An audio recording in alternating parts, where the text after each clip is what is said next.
Estaba sentada en la sala de espera del consultorio médico cuando mi teléfono sonó. Era Angélica, mi única hija. Su voz sonaba extraña, casi fría, cuando dijo: «Mamá, mañana estamos viajando a Europa. Ya vendí tu casa de playa y tu coche. Necesitábamos el dinero. Chao». Y simplemente colgó sin más explicaciones. Durante 50 años la crié, me sacrifiqué por ella y me desechó como si yo fuera basura. Pero respiré hondo y sonreí, pues había algo que mi querida hija no sabía. Mi nombre es Antonia. Tengo 71 años y hasta ese momento pensaba que conocía a mi hija. Me había quedado viuda hacía apenas 6 meses. Roberto, mi marido, murió de un ataque al corazón mientras desayunábamos juntos, como hacíamos todas las mañanas desde hacía 45 años. Aquella mañana él me había servido café con leche y tostadas. Como siempre me dio un beso en la frente y dijo: «Buenos días, mi amor». Fueron sus últimas palabras. Desde entonces, Angélica estaba más presente en mi vida, o al menos eso pensaba yo. Venía a visitarme 3 veces por semana. Me ayudó con las formalidades del funeral, me acompañó al mercado. Incluso sugirió que fuera al médico a hacerme un chequeo. «Mamá, tienes que cuidarte mejor ahora que estás sola», dijo con una sonrisa que yo creía de amor. Pero ahora entiendo que era de conveniencia. La casa de playa había sido nuestro refugio durante años. Roberto y yo la compramos cuando Angélica tenía 15 años, con mucho esfuerzo y sacrificio. Todos los veranos íbamos allí, creábamos recuerdos, celebrábamos cumpleaños, Navidad. Angélica traía a sus amigos, después a su marido, Ricardo. Yo cocinaba para todos, limpiaba, lavaba la ropa. Era nuestra tradición familiar. Nunca imaginé que ella la vería solo como dinero. Y el coche, aquel viejo Opala al que Roberto cuidaba como si fuera un hijo, lo lavaba todos los domingos, cambiaba el aceite religiosamente, siempre lo estacionaba en el mismo rincón, a la sombra del árbol. Angélica sabía lo que ese coche significaba para mí, era lo último que me quedaba de él. Su olor aún estaba en los asientos. Cuando ella colgó, yo seguía sentada en aquella incómoda silla de plástico verde, rodeada de otras personas enfermas. Y por primera vez en meses no lloré. Algo extraño ocurrió dentro de mí. Una calma que no sentía desde la muerte de Roberto, pues en ese momento recordé algo que había olvidado completamente. 3 días antes de su muerte, Roberto me había dado un sobre. «Antonia, guarda esto en tu cómoda. Si me pasa algo, ábrelo después de un tiempo, pero solo cuando te sientas preparada». Lo había guardado sin pensar mucho. Después del funeral, con tanto dolor y tantas formalidades, simplemente lo olvidé. Pero allí estaba esperándome en casa. La enfermera me llamó a una sala de exámenes. El médico me examinó, dijo que estaba bien para mi edad, que solo necesitaba más descanso y alimentación. Asentí y sonreí, pero mis pensamientos estaban en otro lugar. Pensaba en aquel sobre, en la frialdad en la voz de Angélica, en cómo Ricardo probablemente estaba detrás de todo. Nunca le gusté, siempre me veía como un estorbo. Salí del consultorio y fui lentamente a la parada de autobús. Ya no tenía coche, según Angélica, pero mientras esperaba no pude dejar de sonreír. Había algo poético en eso. Mi hija pensaba que me había dejado sin nada, pero lo que ella no sabía era que Roberto, mi querido Roberto, siempre había sido un hombre previsor. Llegó el autobús y me senté junto a la ventana. Vi pasar la ciudad, las casas, las tiendas, la gente corriendo de un lado a otro, todos con sus propias tragedias, sus propios secretos. Yo también tenía los míos y estaba a punto de descubrirlos. Cuando llegué a casa, fui directo a mi cuarto, abrí la cómoda y allí estaba el sobre, exactamente donde lo había puesto. Mis manos temblaron levemente al cogerlo. Podía sentir que había varios documentos dentro. Roberto había escrito mi nombre con su caligrafía cuidadosa en el frente. Me senté en la cama que habíamos compartido durante tantos años y respiré hondo. Afuera empezaba a oscurecer y la casa se llenaba de esas sombras familiares que ya no me asustaban. Abrí el sobre lentamente, como si estuviera desenvolviendo un regalo de cumpleaños. Lo que encontraría dentro lo cambiaría todo. Lo que encontré en aquel sobre me dejó sin aliento. Eran documentos jurídicos, escrituras, comprobantes bancarios y una carta manuscrita de Roberto. Se me llenaron los ojos de lágrimas al leer su caligrafía familiar. Mi querida Antonia, si estás leyendo esto, significa que ya no estoy contigo. Perdóname por no haberte contado todo mientras estaba vivo, pero quería protegerte de preocupaciones. En todos estos años invertí nuestros ahorros en inmuebles y negocios. No solo tenemos la casa de playa, tenemos 6 inmuebles más, incluido el edificio donde Angélica vive con Ricardo. También tenemos participaciones en 3 empresas que valen más de lo que puedes imaginar. Eres rica, mi amor, siempre lo fuiste, pero ahora también lo eres en papel. Me temblaban las manos mientras examinaba los documentos. Eran escrituras de casas en diferentes barrios, un apartamento en el centro, un pequeño hotel en la costa y, de hecho, el edificio de 20 pisos donde vivía mi hija. Roberto había sido el propietario silencioso en los últimos 10 años, pero había puesto todo a nombre de una empresa que yo no conocía, y según los papeles, yo era la única heredera de esa empresa. También había extractos de cuentas que nunca supe que existían, números que parecían irreales. Roberto había sido conductor de autobús durante 40 años, pero, al parecer, también un inversor muy inteligente. Cada centavo que ahorramos, cada sacrificio que hicimos, él lo había multiplicado en secreto y yo nunca supe nada. En la carta, Roberto explicó que había mantenido todo en secreto porque no quería que yo me preocupara por el dinero, ni que Angélica supiera nuestra verdadera situación financiera. ¿Conoces a nuestra hija, Antonia? Si supiera que tenemos tanto dinero, su actitud cambiaría. Quiero que nos ame por lo que somos, no por lo que tenemos. ¡Qué ironía! Nuestra hija nos había abandonado porque pensaba que no teníamos nada, cuando en realidad lo teníamos todo.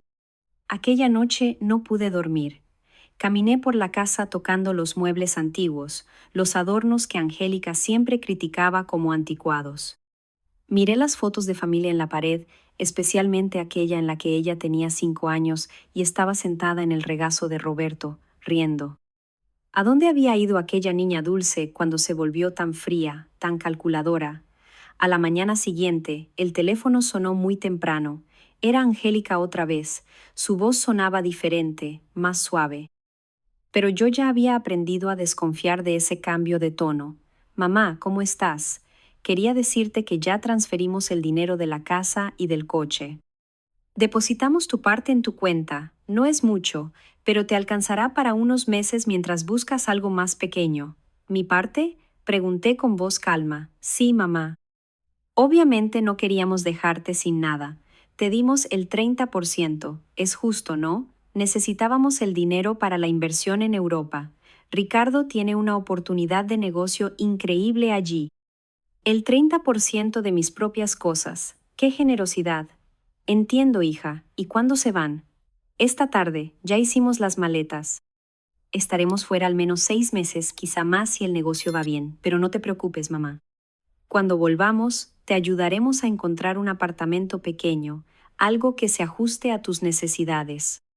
Mis necesidades, como si ella supiera cuáles eran mis necesidades. Está bien, Angélica, buen viaje. Ay, mamá, sabía que lo entenderías, siempre has sido tan comprensiva. Te queremos mucho. Y colgó. Me quedé allí con el teléfono en la mano y, por primera vez en meses, me reí. Me reí como no lo hacía desde la muerte de Roberto. La situación era tan absurda que resultaba cómica. Mi hija me había robado, me había expulsado de mi propia casa, me había tratado con una condescendencia insoportable.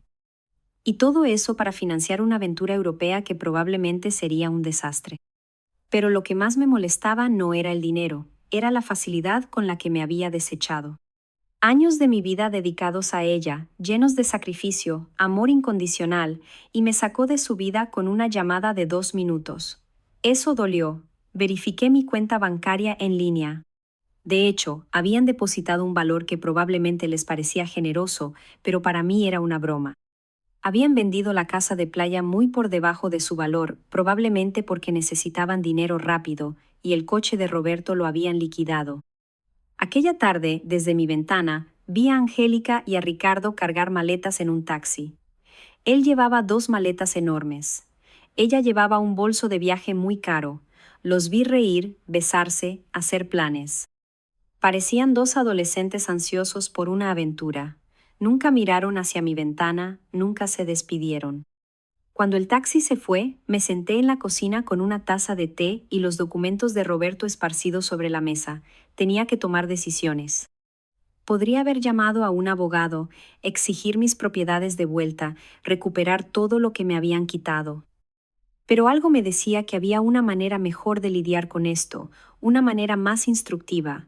Llamé a Jonás, el abogado, que había llevado los asuntos de Roberto. Él había estado en el funeral, me dio sus condolencias, me dijo que no dudara en llamar si necesitaba algo. Bueno, ahora lo necesitaba. Doña Antonia, qué bueno oírla. ¿Cómo está? Bien, Jonás, necesito verlo con urgencia. Encontré unos documentos de Roberto que no entiendo muy bien. Claro, ¿puede venir a mi oficina mañana por la mañana? Estaré allí. Aquella noche dormí profundamente por primera vez en meses. Soñé con Roberto. Estaba sentado en su silla favorita, leyendo el periódico, como todas las mañanas. Y cuando me vio, sonrió y dijo, «Ya era hora, mi amor. Ya era hora de que te defendieras». Desperté con una sensación extraña. No era exactamente felicidad, pero tampoco era la tristeza que sentía desde hacía tantos meses. Era algo parecido a la determinación. Por primera vez desde la muerte de Roberto tenía un objetivo claro. Recuperaría lo que era mío, pero no de la manera que Angélica esperaba. A la mañana siguiente me arreglé con más cuidado de lo habitual. Me puse mi vestido color vino, ese que Roberto siempre decía que me hacía ver elegante. Me peiné, me maquillé un poco y, cuando me miré al espejo, vi a una mujer que no veía hacía mucho tiempo. Vi a una mujer fuerte. La oficina de Jonás quedaba en el centro de la ciudad. Era un edificio antiguo, pero elegante, con pisos de mármol y grandes ventanas. Jonás me recibió con una sonrisa cálida, pero cuando le mostré los documentos, su expresión cambió por completo. Doña Antonia, esto es mucho más de lo que imaginaba. Roberto era un hombre muy inteligente. Vea, según estos papeles, usted es propietaria de... Lo sé, Jonás, ya lo revisé. Lo que necesito saber es qué puedo hacer legalmente. Jonás me explicó que todo estaba en orden, que los documentos eran legítimos, que yo era la legítima propietaria de todos aquellos inmuebles. También confirmó algo que ya sospechaba. La venta de la casa de playa había sido ilegal, porque Angélica no tenía derecho a venderla. Podemos recuperar la casa inmediatamente, doña Antonia, y también podemos procesar legalmente a su hija por fraude. No, Jonás, no quiero procesarla, quiero hacer esto de otra forma. Quiero que todo permanezca en secreto por ahora. ¿Puede ayudarme, Jonás? Me miró con curiosidad, pero asintió. Claro, usted es mi clienta. ¿Qué necesita? Necesito que recupere la casa de playa discretamente, que haga lo necesario para revertir esa venta fraudulenta. Y necesito que me ayude a asumir el control real de todas mis propiedades, especialmente del edificio donde vive mi hija. Entiendo. Será un proceso que llevará algunas semanas, pero es perfectamente viable. Perfecto. Y Jonás, necesito que nadie sepa que estoy detrás de esto, al menos por ahora. Cuando salí de la oficina de Jonás, sentí como si hubiera despertado de un sueño muy largo. Caminé por las calles del centro, observando a la gente, los edificios, la vida siguiendo su curso normal. Pero para mí todo había cambiado. Tenía un plan. Las semanas siguientes fueron las más extrañas de mi vida. Oficialmente yo era una viuda pobre que había sido abandonada por su hija, pero en secreto era una mujer rica que orquestaba silenciosamente la recuperación de su fortuna. Jonás trabajó eficientemente y cada pocos días me llamaba para darme actualizaciones sobre el progreso de las formalidades legales.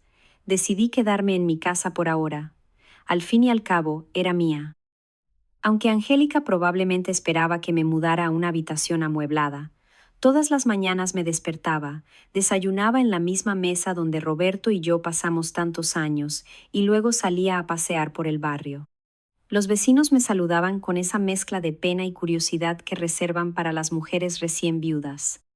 Elsa, mi vecina de toda la vida, se acercó una tarde mientras yo regaba las plantas en la entrada de la casa. Antonia, querida, ¿es verdad que Angélica se fue a Europa y te dejó sola?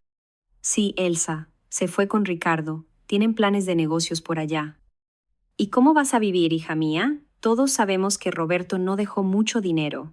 Si supieras, pensé. No te preocupes, Elsa. Estaré bien.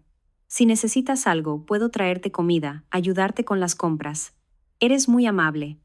Pero realmente estoy bien. Elsa me miró con esa expresión que conocía bien. Era la misma mirada que había recibido después del funeral, mezclada con compasión y un poco de alivio por no ser su tragedia. Bueno, ya sabes dónde encontrarme si necesitas algo. Esas conversaciones se repetían constantemente. El carnicero, el panadero, la señora de la tienda de la esquina, todos hablaban conmigo en ese tono. Y yo asentía, sonreía, agradecía la preocupación, pero por dentro, una parte de mí disfrutaba de aquella escenificación. Era como una vida doble. Jonás me llamó un miércoles por la mañana. Doña Antonia, tengo buenas noticias. Conseguí revertir la venta de la casa de playa. Los compradores no sabían que la venta era fraudulenta, así que recibieron su dinero de vuelta sin problemas. La casa es suya nuevamente. Excelente, Jonas. ¿Y el edificio donde vive Angélica? Eso es más complicado. Técnicamente siempre fueron los propietarios a través de la empresa, pero necesitamos hacer algunos cambios administrativos para que usted tenga control directo. Eso debería llevar 2 semanas más. Perfecto. Manténgame informada. Después de colgar, me senté en la cocina con mi café y pensé en Angélica. Llevaba 3 semanas en Europa y no había tenido noticias suyas. Ninguna llamada, ningún mensaje, ni siquiera una postal. Para ella, yo había dejado de existir en cuanto tuvo el dinero que necesitaba, pero sabía que eso cambiaría pronto. Decidí visitar la casa de playa. Tomé el autobús hacia la costa, el mismo trayecto que Roberto y yo habíamos hecho cientos de veces. La casa estaba exactamente como la recordaba, pequeña, pintada de color crema, con una terraza que daba al mar. Los nuevos propietarios habían puesto algunas plantas en macetas, pero fuera de eso todo estaba igual. Me senté en la acera de enfrente y la observé durante una hora. Recordé las tardes de verano, cuando Angélica era pequeña, jugando en la arena, construyendo castillos. Roberto asaba pescado mientras yo preparaba ensaladas en la cocina. Angélica traía amigos, luego novios, después a Ricardo. Todos esos momentos felices que ella había reducido a una simple transacción comercial. Un señor mayor salió de la casa y me vio sentada allí. Se acercó con curiosidad. ¿Está todo bien, señora? Sí, gracias. Solo estoy recordando. ¿Conocía a los antiguos propietarios? Sí, los conocía muy bien. Qué pena lo que pasó. Nos dijeron que la señora mayor estaba muy enferma y necesitaba vender rápido. Pensamos que era un buen negocio, pero ahora descubrimos que la venta no era legal. Tuvimos que devolver la casa. ¿Usted los conocía personalmente? No. Hicimos todo a través de intermediarios, pero nos dijeron que la hija estaba resolviendo todo porque la madre no podía. Qué situación triste. Si usted supiera cuán triste era de verdad, pensé. Bueno, me alegra que no perdieran su dinero. Sí, por suerte todo se resolvió bien, aunque ahora tenemos que buscar otra casa. Nos gustaba mucho esta. Me fui de allí con el corazón pesado. No era solo el dinero lo que dolía, era la facilidad con la que Angélica había mentido sobre mí. Había inventado una historia sobre mi enfermedad. Había usado mi supuesta vulnerabilidad para justificar sus acciones. Para ella, yo no era una persona con sentimientos, sino un obstáculo que había que remover. Esa noche llamé a Jonás otra vez. Jonás, necesito tu ayuda con otra cosa. También quiero el coche de Roberto de vuelta. Eso será más difícil, doña Antonia. El coche estaba de hecho a su nombre, pero su hija tenía un poder que la autorizaba a venderlo. ¿Cómo es posible? Aparentemente usted firmó ese poder hace unos meses tras la muerte de su marido, ¿no lo recuerda? Allí estaba el momento en que Angélica había empezado a planear todo. Recordaba vagamente haber firmado unos papeles que ella me trajo, diciendo que eran para facilitar las formalidades del funeral y la herencia. Estaba tan confundida por el dolor que firmé sin leer. Qué ingenua había sido. Entiendo. Jonás, ¿hay alguna manera de recuperarlo? Podemos intentarlo, pero será más complicado. Tendríamos que probar que usted firmó el poder bajo engaño o coacción. Hagámoslo. Quiero de vuelta todo lo que me quitaron. En las semanas siguientes desarrollé una rutina extraña. Por la mañana era la viuda pobre que todos conocían. Iba de compras, conversaba con los vecinos, mantenía las apariencias. Más tarde me convertía en la mujer de negocios. Estudiaba los documentos de Roberto, hablaba con Jonás, planeaba mi siguiente paso. Aprendí cosas sobre finanzas que nunca pensé que necesitaría. Descubrí que Roberto había sido mucho más inteligente de lo que pensaba. Cada una de sus inversiones había sido cuidadosamente calculada. El edificio donde vivía Angélica, por ejemplo, no solo era rentable por los alquileres, sino que también estaba en una zona de rápida valorización. Descubrí también que Ricardo, el marido de Angélica, tenía deudas, muchas deudas. Había hecho préstamos y usado el apartamento donde vivían como garantía, sin saber que no era el verdadero propietario.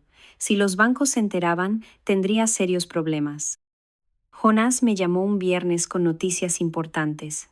Doña Antonia, ya resolvimos todas las formalidades. Usted ahora tiene control total sobre todas sus propiedades.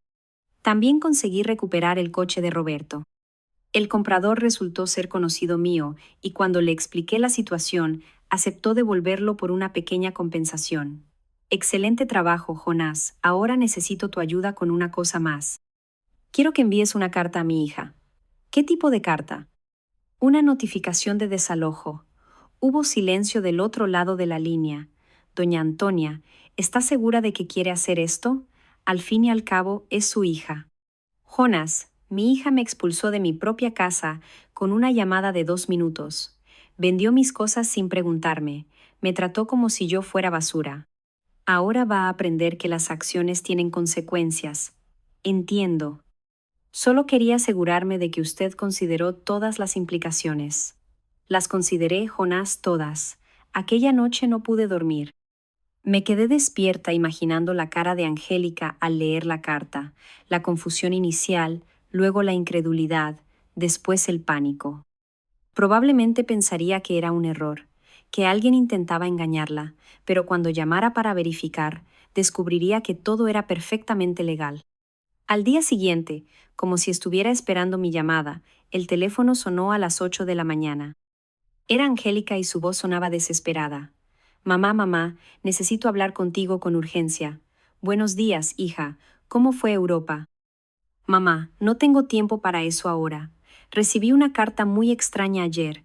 Dice que tengo que desocupar mi apartamento en 30 días. Esto debe ser un error. ¿Tú sabes algo de esto? ¿Una notificación de desalojo? Qué extraño. ¿De quién? De una empresa que nunca oí nombrar. Se llama, espera, déjame buscar la carta. Investimentos Roberto S. Ah, ¿conoces esa empresa? Roberto había usado su propio nombre para la empresa. ¡Qué poético! No, hija, nunca escuché ese nombre. ¿Estás segura de que la carta es real? Es lo que quiero averiguar. Mamá, necesito tu ayuda. No sé qué hacer. Ricardo me dejó en Europa, se fue con otra mujer, y ahora vuelvo para esto aquí. No entiendo lo que está pasando. Allí estaba la confirmación. Ricardo se había ido, probablemente cuando el dinero se acabó o cuando se dio cuenta de que los problemas legales en casa eran más serios de lo que pensaba. Pobre Angélica, había sacrificado a su familia por un hombre que no valía nada. Lo siento, hija. ¿Dónde estás ahora? Estoy en el apartamento, pero no sé por cuánto tiempo. Mamá, ¿puedo ir a verte? Necesito hablar con alguien. Ya no tengo a nadie. La ironía era perfecta. Ahora que había perdido al hombre por el que me dejó, recordó que tenía una madre. Claro, hija, ven cuando quieras. Voy ahora. Colgué y me miré en el espejo. Tenía que estar perfecta para aquella escenificación. Me puse mi vestido gris más conservador, recogí el cabello en un moño sencillo y practiqué mi expresión de madre preocupada pero resignada.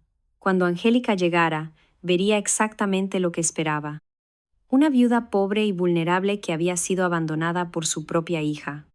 Angélica llegó 1 hora después. Cuando abrí la puerta, me sorprendió lo mal que se veía. Había adelgazado, tenía ojeras profundas y su ropa cara parecía arrugada y descuidada. Sus ojos estaban rojos de tanto llorar. Mamá, dijo. Y por un momento pensé que me abrazaría, pero se detuvo como si de repente recordara cómo habían terminado las cosas entre nosotras. Entra, hija. ¿Quieres un café? Sí, por favor. Nos sentamos en la cocina, en la misma mesa donde yo había leído los documentos de Roberto semanas antes. Angélica parecía pequeña en aquella silla, perdida como cuando niña, cuando venía a contarme sus problemas en la escuela. Mamá, siento mucho la forma en que me fui. Sé que no me comporté bien contigo. Está bien, hija. No, no lo está. Te traté mal, te dije cosas horribles y ahora su voz se quebró. Ahora ya no tengo a nadie. ¿Qué pasó con Ricardo? Se fugó con una camarera de un hotel en París, una chica de 25 años. Resulta que nunca hubo un negocio en Europa, todo era una mentira.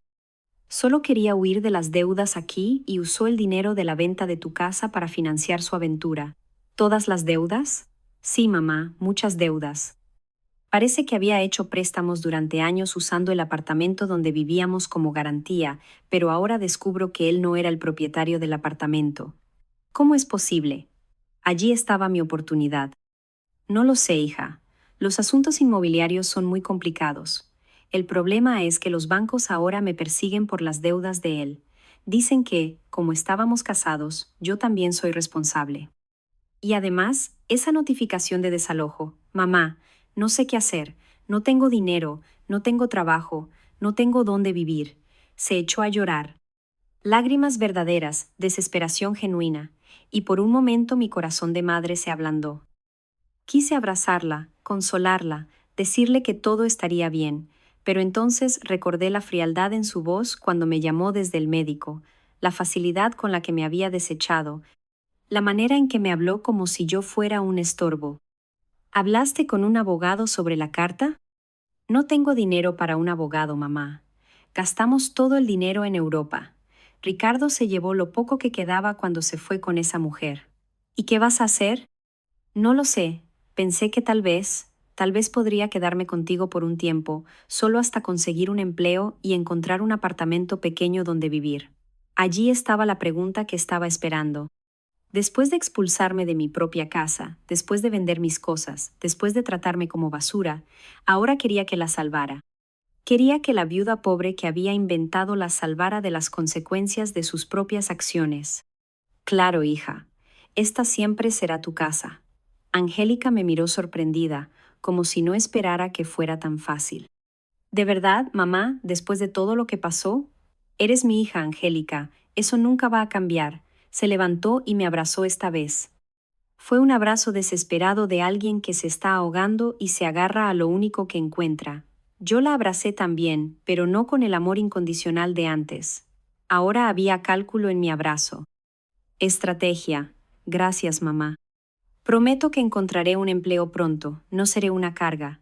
No te preocupes ahora. Descansa, recupérate y después veremos cuáles son tus opciones. Angélica fue esa tarde a buscar algunas cosas a su apartamento. Me quedé en la cocina pensando en lo fácil que había sido. Había venido a mí exactamente como lo había planeado, rota, desesperada, sin opciones, y lo mejor de todo era que no sospechaba nada.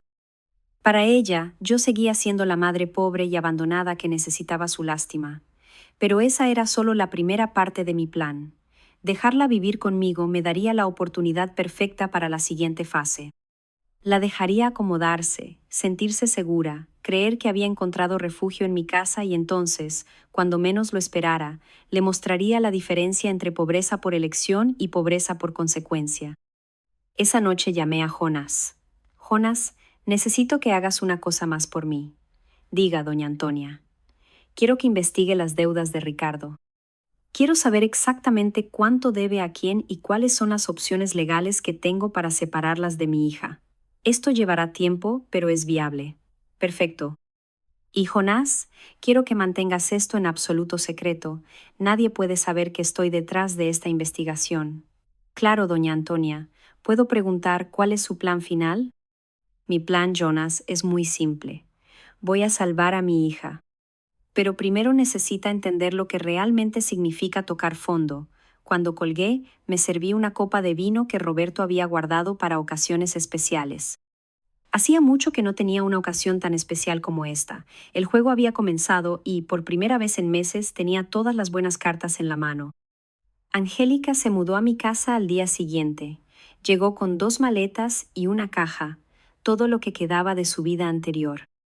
La vi desempacar en su antiguo cuarto, el mismo en el que había dormido en su juventud, y pude ver la humillación en cada uno de sus movimientos.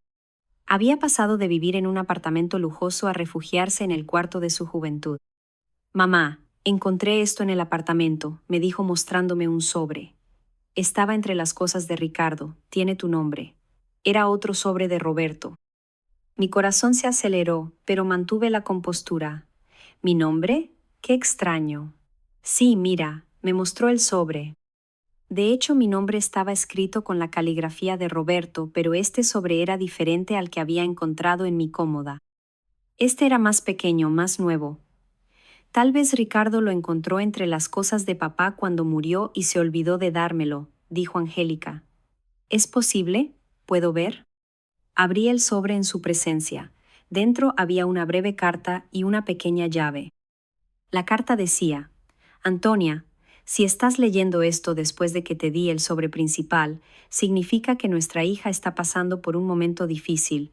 Esta llave abre una caja fuerte en el Banco Central. Agencia del Centro, el número es 42. Allí hay algo que puede ayudarte a ayudarla, pero úsalo con sabiduría. Con amor eterno. Roberto. Angélica leyó la carta por encima de mi hombro. ¿Una caja fuerte? Papá tenía una caja fuerte. Yo no tenía idea, mentí. Tu padre nunca me habló de eso. ¿Crees que deberíamos ir a ver qué hay dentro? No sé, hija. Tal vez sea mejor dejar las cosas como están. Pero mamá, quizá haya algo importante ahí dentro. Documentos o, no sé, tal vez algo valioso que pueda ayudarnos. La desesperación en su voz era palpable. Angélica se aferraba a cualquier posibilidad de encontrar una salida a su situación y yo la dejaría aferrarse un poco más antes de mostrarle la verdad completa. Está bien, dije tras una pausa calculada. Podemos ir mañana.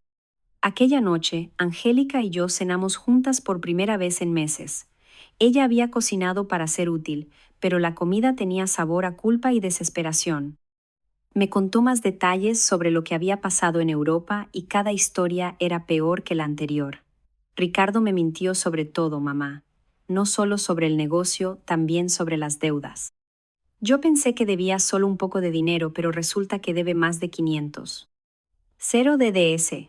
Y lo peor es que usó mi nombre para algunos préstamos sin que yo lo supiera. ¿Cómo? ¿Es posible? Falsificó mi firma. Cuando me casé con él, le di algunos documentos para que pudiera encargarse de las transacciones bancarias de la cuenta conjunta. Nunca pensé que los usaría para eso. ¿Tienes cómo probar que no lo sabías? No sé, todo es tan complicado. Los bancos dicen que, como estábamos casados, de todas maneras soy responsable de todas sus deudas. Y el divorcio. Ni siquiera sé dónde está Ricardo ahora. Desapareció por completo. Su teléfono está apagado. No responde correos. Nada. Es como si se hubiera evaporado. Perfecto. Ricardo había huido como el ratón que siempre fue, dejando a Angélica sola con las consecuencias de sus acciones. De cierta forma, me había hecho un favor. Ahora mi hija experimentaba exactamente lo que yo sentí cuando ella me abandonó. La traición de alguien en quien había confiado completamente. Lo siento, hija. No sabía que las cosas estaban tan mal. Yo tampoco, mamá. Pensé que Ricardo me amaba, que construiríamos algo juntos, pero resulta que yo era solo un camino fácil para conseguir dinero y documentos. Angélica empezó a llorar otra vez. ¿Cómo pude ser tan tonta? ¿Cómo no me di cuenta de lo que él realmente era? Era tentador decirle que yo había visto señales desde el principio, que intenté advertirle, que Ricardo nunca me pareció digno de confianza, pero eso habría destruido mi fachada de madre comprensiva y vulnerable. El amor a veces ciega, hija, no te culpes. Pero mamá, no solo arruiné mi vida, también arruiné la tuya, te traté terriblemente. Te quité tu casa, tu coche, tus cosas y todo eso para dárselas a un hombre que me dejó en la primera oportunidad. Está bien, Angélica. No, no lo está. Ahora las dos estamos en problemas por mi culpa. Tú perdiste todo lo que papá te dejó y yo perdí mi matrimonio y mi futuro. Somos dos mujeres pobres tratando de sobrevivir. Si ella supiera, pensé, si supiera que en ese momento tenía más dinero del que podía imaginar, que yo era la propietaria del edificio donde ella vivía, que podía resolver todos sus problemas con una llamada, pero todavía no era la hora. Al día siguiente fuimos al banco. Angélica estaba nerviosa, esperanzada. Yo seguí interpretando a la viuda confusa que no entendía mucho de finanzas. El funcionario del banco nos llevó a las cajas, verificó mi identidad y abrió la caja número 247. Dentro había joyas, muchas joyas, anillos, collares, pulseras, pendientes. Algunas piezas las reconocí como herencias de la familia de Roberto, otras eran completamente nuevas para mí. También había una carta que explicaba el origen de cada pieza y su valor aproximado. Angélica se quedó sin aliento. Mamá, esto debe valer una fortuna. ¿Tú crees? Sí. Mira esa esmeralda y ese collar de perlas. Mamá, papá guardó un tesoro aquí. Según la carta de Roberto, las joyas valían aproximadamente 1 millón. Era una suma considerable, pero nada comparado con el resto de mi fortuna. Era como encontrar monedas debajo del sofá cuando se tiene 1 millón de reales en el banco. ¿Qué hacemos con esto, mamá? No sé, hija, son recuerdos de familia. Pero mamá, podríamos vender algunas piezas. Con ese dinero podrías recuperar tu casa de playa y yo podría pagar algunas de las deudas de Ricardo. Allí estaba de nuevo. Incluso encontrando algo valioso, la primera reacción de Angélica era pensar en cómo usarlo para resolver los problemas que Ricardo había creado. Todavía no había aprendido nada. ¿Estás segura de que quieres usar la herencia de tu padre para pagar las deudas de Ricardo? ¿Qué otra elección tengo, mamá? Si no pago nada, los bancos van a embargar todo lo que tengo. Y técnicamente no tengo nada. Todo estaba a nombre de Ricardo. Piénsalo bien, hija. Una vez que vendas estas joyas, no podrás recuperarlas. Lo sé, pero ¿qué más debo hacer? No consigo encontrar empleo con todos estos procesos pendientes. Ningún empleador querrá contratar a alguien con tantos problemas legales. Llevamos las joyas a casa. Angélica las esparció sobre la mesa de la cocina y las examinó una por una, calculando cuáles podría vender y cuáles guardar. Era doloroso verla reducir los recuerdos de su padre a una hoja de papel. Mamá, creo que con esto podemos resolver los problemas más urgentes. No todos, pero al menos los más graves. ¿Y después? Después busco un empleo, intento reconstruir mi vida. Tal vez pueda alquilar una habitación pequeña, algo barato. No necesitas irte, hija, puedes quedarte aquí el tiempo que quieras. No, mamá. Ya abusé demasiado de tu bondad. Además, tú también necesitas dinero, no puedes mantenerme indefinidamente. Era fascinante ver cómo Angélica había construido una imagen completamente falsa de mi situación financiera. Para ella, yo era una viuda pobre que apenas podía mantenerse, aunque, en realidad, tenía medios suficientes para comprar todo el edificio donde habíamos encontrado las joyas. Aquella tarde, Jonás me llamó. Doña Antonia, tengo un informe completo de las deudas de Ricardo. La situación es peor de lo que pensaba. ¿Qué tan peor? Debe más de 1 millón a varios bancos y también tiene deudas con acreedores privados. Lo que es aún más preocupante es que usó documentos falsificados con la firma de su hija para algunos de esos préstamos. ¿Eso significa que Angélica es responsable? Legalmente es complicado. Si podemos probar que ella no lo sabía, podríamos librarla de algunas de las deudas, pero será un proceso largo y caro. ¿Qué tan caro? Para un buen abogado especializado en estos casos, probablemente 250, y no hay garantía de éxito. Entiendo, ¿y si ella simplemente paga las deudas? Si tiene el dinero, sería la solución más rápida, pero dudo que tenga acceso a esa cantidad. Jonás, quiero que prepares todos los documentos necesarios para liberar a mi hija de esas deudas, pero no le digas nada todavía. ¿Usted va a pagar, doña Antonia? Haré todo lo necesario para proteger a mi hija, pero esto debe tratarse de una manera muy específica. Cuando colgué, encontré a Angélica en la sala, mirando las joyas con una expresión triste. Parecía perdida, como una niña que había roto su juguete favorito y no sabía cómo repararlo. ¿En qué piensas, hija? En papá. ¿En cómo estaría decepcionado de mí si pudiera ver lo que hice con mi vida? Tu padre te amaba mucho, Angélica. Él lo entendería. No, mamá. Él me enseñó a ser responsable, a valorar a la familia, a no ser egoísta. Y yo hice exactamente lo contrario. Abandoné a mi madre por un hombre que resultó ser un mentiroso. Vendí los recuerdos de mi familia por dinero. Arruiné todo lo que él construyó. Por primera vez desde su regreso, oí un verdadero arrepentimiento en su voz. No era solo lamentar las consecuencias de sus acciones, sino un reconocimiento genuino de que había actuado moralmente mal. La gente comete errores, hija. Lo importante es aprender de ellos. Pero ¿cómo aprendo de esto, mamá? ¿Cómo reparo el daño que causé? Allí estaba la pregunta que estaba esperando. Angélica estaba finalmente lista para enfrentar la verdad sobre sus acciones y sus consecuencias, pero aún no era el momento adecuado para revelar mi última carta. Primero tenía que dejarla tocar fondo. Los días siguientes fueron cruciales para mi plan. Angélica decidió vender la mayoría de las joyas, conservando solo el anillo de compromiso que Roberto me había dado y un pequeño collar que perteneció a su abuela. La vi prepararse para ir a las joyerías, investigar precios, negociar con los compradores. Era doloroso verla reducir décadas de historia familiar a transacciones comerciales, pero era necesario para que entendiera el verdadero peso de sus decisiones. Mamá, conseguí. Caí por las joyas, dijo una tarde, contando los billetes en la mesa de la cocina. Es menos de lo que esperaba, pero alcanza para pagar las deudas más urgentes. ¿Estás segura de que quieres hacer esto? No tengo opción. Si no pago algo pronto, van a embargar todo. Hasta esta casa puede estar en peligro si prueban que tengo alguna ligación legal con los inmuebles. Qué irónica era la situación. Angélica estaba preocupada por perder una casa que era mía, pagando deudas de un hombre que la había abandonado, con dinero de joyas que pertenecían al mismo hombre que había creado la fortuna que podría salvarla. ¿Y cómo vas a decidir qué deudas pagar primero? Hablé con una consultora financiera gratuita en el banco. Ella dijo que priorizara las deudas que te garantía real, porque son las que me involucran inmuebles o pueden causar embargos inmediatos. Angélica había madurado mucho en esas pocas semanas. La mujer que había vendido mis cosas sin consultarme, ahora examinaba cuidadosamente cada decisión financiera.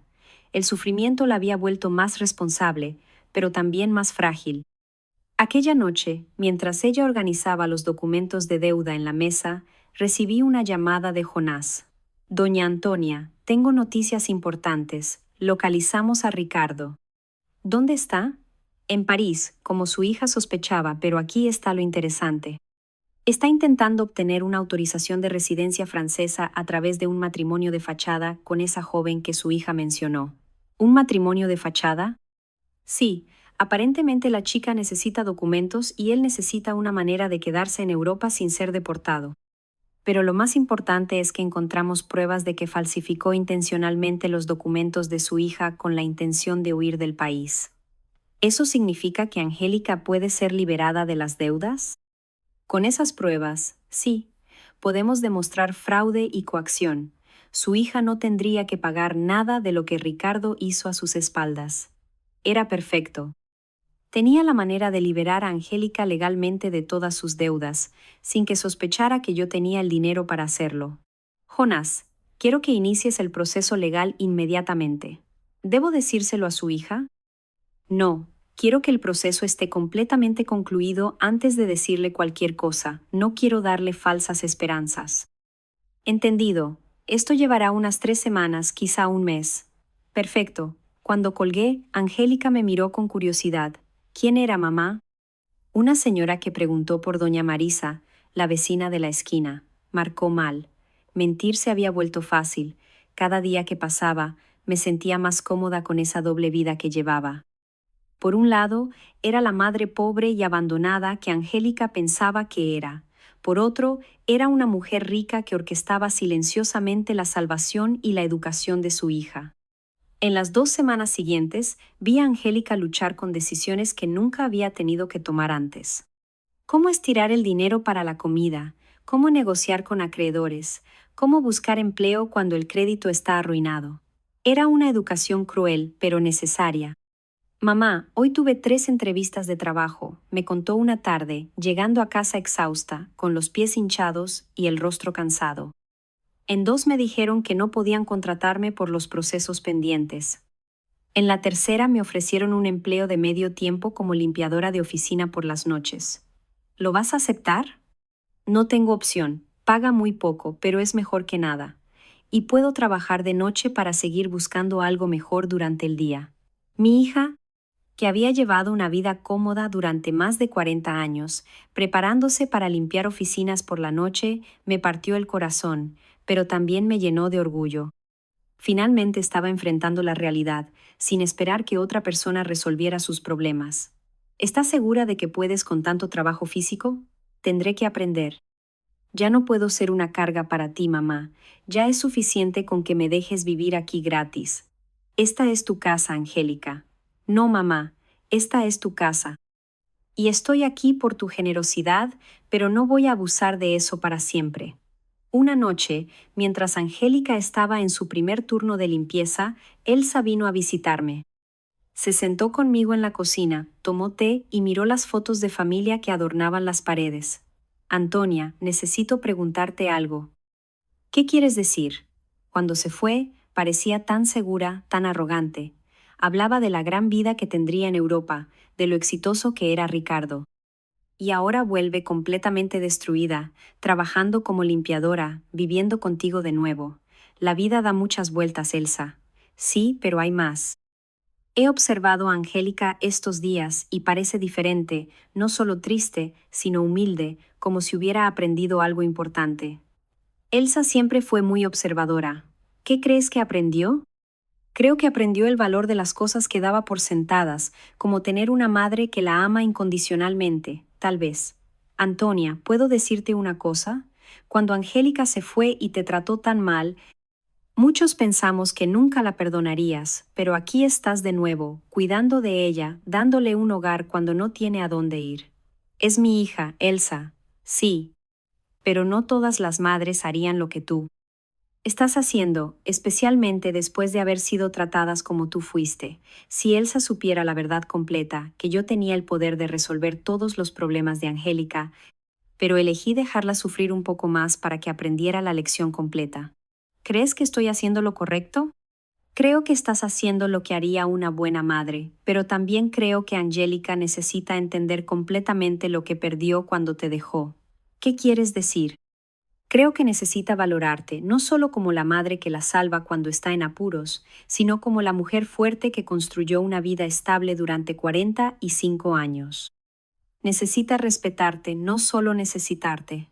Elsa había dado en el clavo. Ese era exactamente el punto de todo mi plan. Yo no quería que Angélica volviera a mí por desesperación.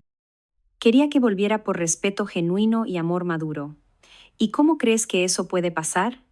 Creo que ya está pasando. La he visto estos días, Antonia. La manera en que te habla ahora es completamente diferente. Ya no es la hija que te da órdenes o te trata como un estorbo. Ahora es una mujer adulta que está genuinamente agradecida de tener una madre como tú. Aquella noche, cuando Angélica volvió del trabajo, la vi llegar cansada, pero con una nueva dignidad.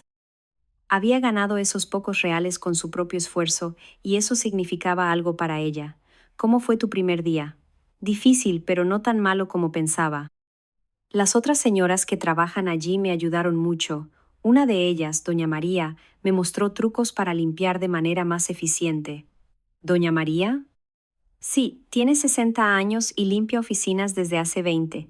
Me contó que empezó después de que su marido la dejó con 3 hijos pequeños. Dice que no es el empleo de sus sueños, pero le dio independencia y dignidad. Parece una mujer sabia. Sí, me dijo algo que me hizo pensar mucho. ¿Qué te dijo? Dijo que hay 2 tipos de personas que terminan haciendo este trabajo. Aquellas que están ahí porque no tuvieron oportunidades y aquellas que están ahí porque arruinaron las oportunidades que tuvieron. Me preguntó a qué grupo pertenecía y qué respondí. Le dije que en realidad yo tuve todas las oportunidades del mundo, una familia que me amaba, un hogar estable, una herencia, y que arruiné todo siguiendo a un hombre que no valía nada. ¿Qué dijo ella? Se rió y dijo, bueno, hija mía, entonces por lo menos sabes exactamente por qué estás aquí. Eso te pone un paso por delante de la mayoría de la gente. Angélica se sirvió un vaso de agua y se sentó conmigo a la mesa. Mamá, quiero que sepas algo. Estos días han sido los más difíciles de mi vida, pero también los más importantes. ¿Por qué? porque finalmente entiendo lo que realmente importa. No es el dinero, no es vivir en el apartamento más lujoso, no es impresionar a la gente, es tener personas que realmente te aman, que están ahí cuando todo se desmorona. Angélica, no. Déjame terminar. Tienes todo el derecho de odiarme por lo que te hice. Te dejé cuando más me necesitabas. Te quité todo lo que papá te dejó. Te traté como si fueras basura y ahora estoy aquí de nuevo, esperando que me perdones y me cuides. Ya te perdoné, hija, pero yo aún no me perdono y no lo haré hasta que demuestre que realmente cambié, que aprendí de mis errores. Jonás me llamó a la mañana siguiente. Doña Antonia, tengo excelentes noticias. El proceso legal está casi concluido. Podemos liberar a su hija de todas las deudas de Ricardo. Era el momento. Después de semanas observando a Angélica luchar, trabajar y reflexionar sobre sus errores, finalmente había llegado el momento de mostrarle que nunca estuvo sola, que siempre tuvo a alguien que silenciosamente cuidaba de ella. Jonás, quiero que organices una reunión. Es hora de que mi hija sepa toda la verdad. Jonás organizó la reunión para mañana, viernes, en su oficina. Le dije a Angélica que había concertado una cita con un abogado que podría ayudarla con sus problemas legales, pero no le expliqué los detalles. Ella aceptó venir, aunque estaba nerviosa por el costo de la consulta. Mamá, no tengo dinero para pagar un abogado. Apenas alcanza para los gastos básicos. No te preocupes ahora, hija. Vamos a escuchar lo que tiene que decir. Llegamos a la oficina de Jonas puntualmente. Angélica había vestido su mejor ropa, que ahora le quedaba un poco grande en su cuerpo más delgado. Estaba nerviosa, jugando con las manos, esperando solo una mala noticia más en su lista interminable de problemas. Jonás nos recibió con su habitual sonrisa profesional. Doña Antonia, señorita Angélica, gracias por venir. Gracias por recibirnos, respondió Angélica, aunque debo advertirle que mi situación financiera es muy complicada y probablemente no podré pagar honorarios altos. De eso exactamente vamos a hablar, dijo Jonás, intercambiando una mirada conmigo. Pero primero, la señorita necesita revisar estos documentos. Jonás le entregó a Angélica una carpeta gruesa. Ella la abrió y comenzó a leer. Su expresión cambió gradualmente de confusión a sorpresa. No entiendo. Estos documentos dicen que Ricardo falsificó mi firma, que hay pruebas de fraude, que no soy responsable de las deudas. Así es. Investigamos su caso en las últimas semanas. Encontramos pruebas suficientes para mostrar que usted fue víctima de fraude de identidad. Pero ¿cómo es posible? ¿Quién pagó por esta investigación? Yo no tengo dinero para eso. Jonas me miró. Era mi momento. Angélica, hay algo que necesito contarte. ¿Qué, mamá? Respiré hondo. Después de semanas de actuación, por fin revelaría la verdad. Tu padre me dejó más de lo que sabías, mucho más. ¿Qué quieres decir? Jonas, muéstrale los otros documentos. Jonas sacó una segunda carpeta y se la entregó a Angélica.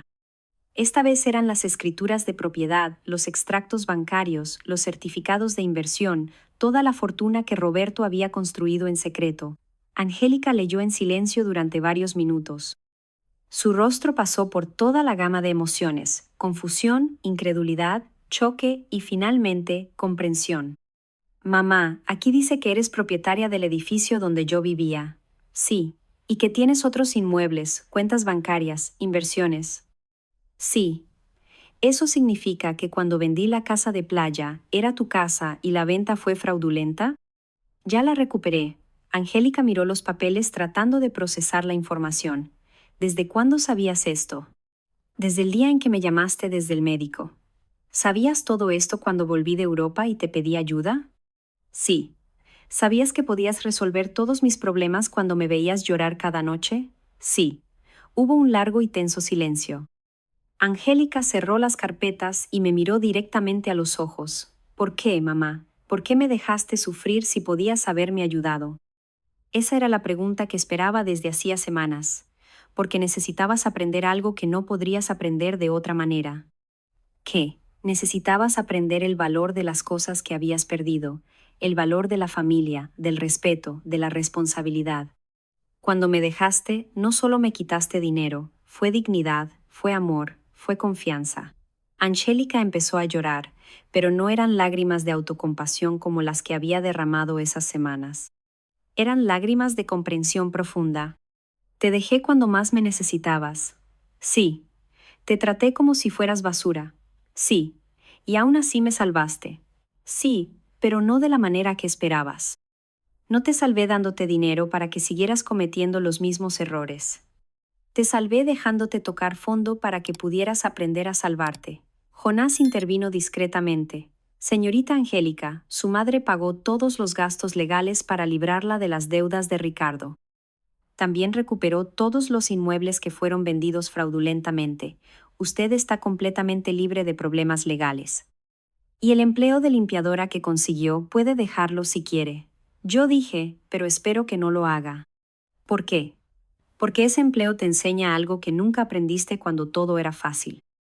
Te enseña el valor del propio esfuerzo, la dignidad del trabajo honesto, la importancia de valorar cada centavo ganado. Angélica se secó las lágrimas y me miró con una expresión que no veía hacía años.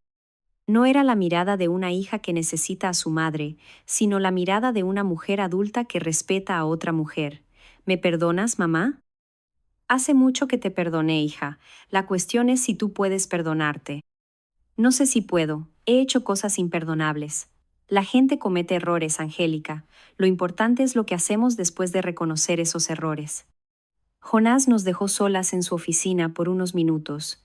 Angélica y yo nos sentamos en silencio, procesando todo lo que había sucedido. Mamá, quiero que sepas algo. Aunque no tuvieras todo ese dinero, aunque realmente fueras la viuda pobre que yo pensaba que eras, habría aprendido la misma lección. ¿Qué lección? Que no hay nada más valioso que tener a alguien que te ama incondicionalmente. En estas semanas, lo único que me mantuvo viva fue la certeza de que tenía un hogar contigo, que sin importar cuánto hubiera arruinado mi vida, tú seguías siendo mi madre. Eso nunca va a cambiar, Angélica. Lo sé, pero también sé que nunca más podré dar ese amor por sentado. Necesito merecerlo todos los días, con respeto, con gratitud, con acciones, no solo con palabras. Salimos de la oficina de Jonás con una relación completamente nueva. Ya no éramos madre e hija unidas por la sangre y la costumbre. Éramos dos mujeres adultas que se habían elegido mutuamente después de pasar por la prueba más difícil posible. Las semanas siguientes fueron semanas de reconstrucción, pero no del tipo que Angélica esperaba.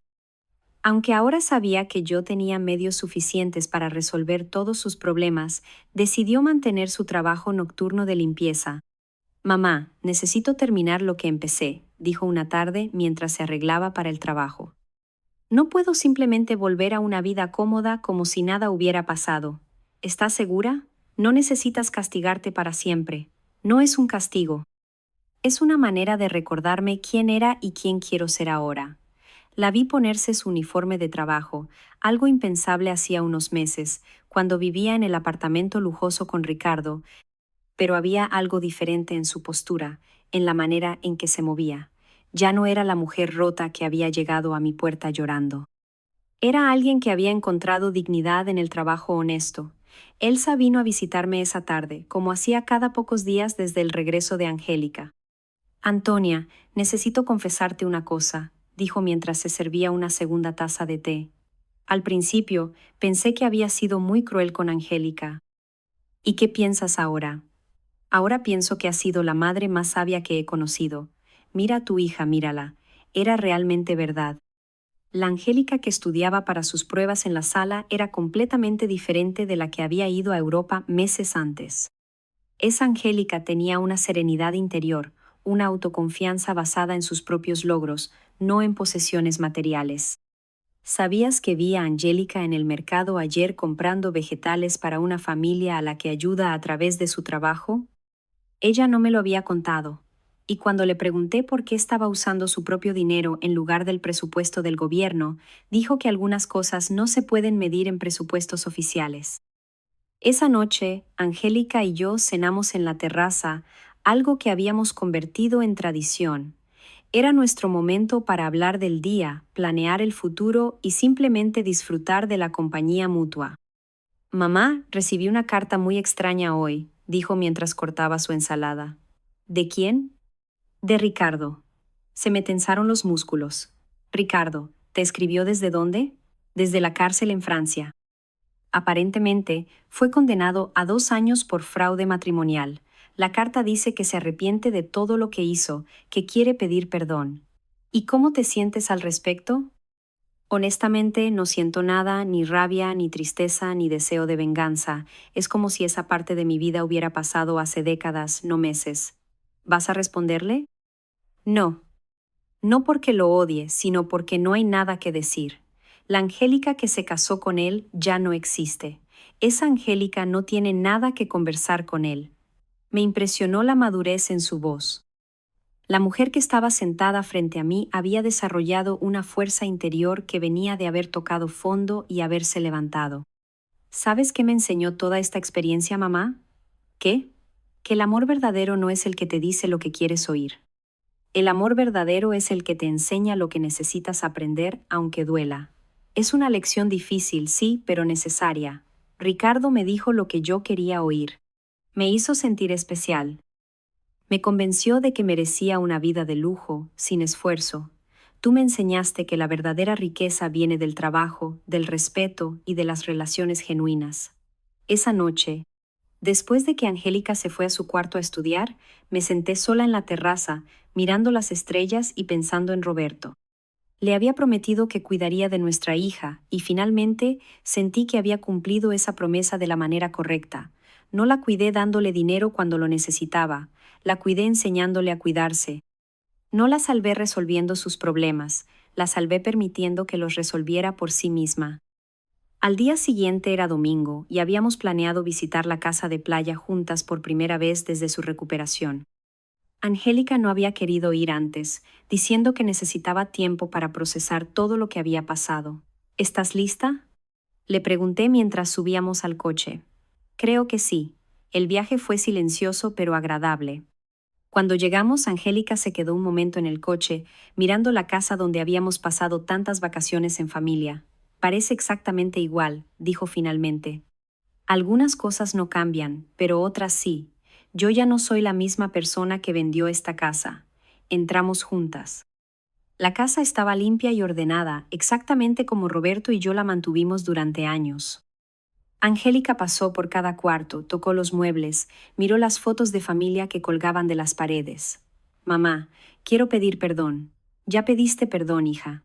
No, quiero pedir perdón específicamente por esta casa, no solo por la venta, sino por haber reducido todos nuestros recuerdos familiares a una transacción comercial. Ya está perdonado. Esta casa representa 40 años de vacaciones en familia, cumpleaños, navidades. Papá construyó esta terraza con sus propias manos. Tú plantaste este jardín. Yo aprendí a nadar en esta playa y lo transformé todo en dinero para financiar la aventura de un hombre que no valía nada. Se sentó en el sofá donde Roberto solía leer los domingos por la mañana.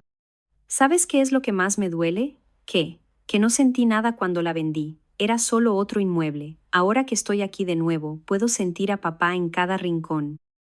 Puedo oír su risa, oler su desayuno, ver sus gafas de lectura en la mesa. Él está aquí, Angélica, siempre ha estado aquí. Lo sé.